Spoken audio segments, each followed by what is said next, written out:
ఒక యువతిపై సామూహిక అత్యాచార ఘటన. ఓవైపు దేశమంతా 15 ఆగస్టు కోసం రెడీ అవుతుంటే మరోవైపు ఇలాంటి అకృత్యాలు చోటు చేసుకుంటూనే ఉన్నాయి.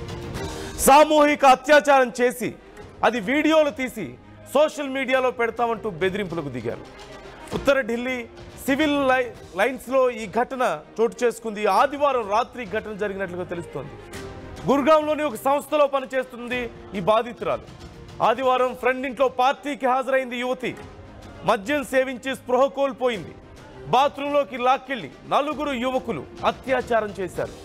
ఇంటి బయట యువతిని దింపేసి ఆ యువకులు ఆ తర్వాత పరారైపోయారు. బాధితురాలి ఫిర్యాదు మేరకు కేసు నమోదు చేసుకొని దర్యాప్తు చేస్తున్నారు పోలీసులు. ఫ్రెండ్ ఇంట్లో పార్టీకి అని వెళ్తే అక్కడ మద్యం తాగి ఆ యువతి స్పృహ కోల్పోతే అక్కడ ఉన్న యువకులు ఆ యువతిని బాత్రూంలోకి లాక్కెళ్ళి ఆ యువతి మీద అత్యంత దారుణంగా అత్యాచారం చేసి తనని నగ్నంగా వీడియోలు తీసి ఆ తర్వాత ఆ యువతిని ఇంటి ముందు వదిలేసి వెళ్ళిపోయినట్లుగా తెలుస్తోంది. ఆ యువతికి తర్వాత స్పృహ వచ్చిన తర్వాత పూర్తిగా ఆ మద్యం మత్తు దిగిపోయిన తర్వాత జరిగిన విషయాన్ని రియలైజ్ అయ్యి చివరికి పోలీసులకు సమాచారం వాళ్ళని అడిగితే వాళ్ళు బెదిరించినట్లుగా తెలుస్తోంది. నీ వీడియోలు బయట పెడతామంటూ వాళ్ళు బెదిరించారు. సోషల్ మీడియాలో పెడతామంటూ బెదిరించారు.